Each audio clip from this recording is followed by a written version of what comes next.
Hello po mga chicken, andito na naman po tayo ngayon sa aking farm.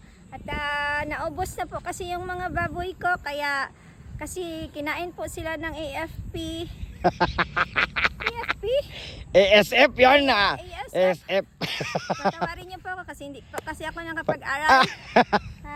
Ayan ang ano yung nasa likod mo, Alice Goot.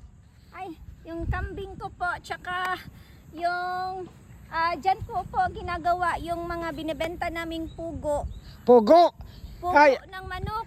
Pugo na manok. Ay, Binibenta. dyan pala. Kailan mang ito Opo. nagawa ang ano nyo, ang Pugo House, yung binibenta na mga sa mga ano po sa terminal. Po, opo. Kinokolekta po namin yon at binibenta po namin doon sa terminal, kaya napakayaman po namin.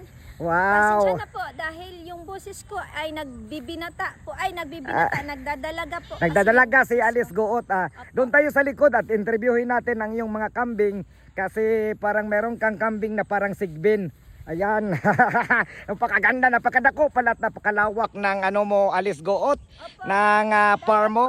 Pag pumunta po kayo dito sa aming farm, dapat po naka-jogging pants kayo dahil pag uwi nyo po ng bahay, kagiron na po kayo. Ay, magkagit ako nito. Allergy pa naman ako sa amorsiko.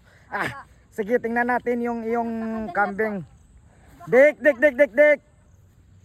Oy, naglingi yung kambing ni Alice Goot. At saka may mga bagong ano po ako dito na binibenta na milk tea. At Milk tea? kinukuha ko po dito yung Boba Pearl. Boba Pearl. na Black Pearl at ginagawa. saka Boba Pearl. Ayan po. Saan po, Alice Goot? Yan po. Ay, ayan pala ang mga Boba Pearl. Yan, iniisa-isa po namin yan. Ay, napakalami niyan. Nilalagay Kaya po. pala, ano yan, authentic.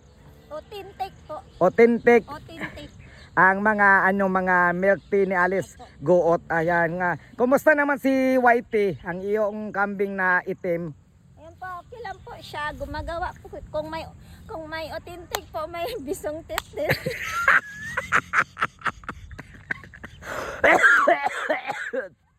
Napaka-kurukungho mo naman, Alice Go. Ayan, tingnan natin na marami napakalawak ng lupain ni Alice Goot. Hello, Kandeng! Anong ginagawa mo dyan? Parang mukha kang kangaroo ha.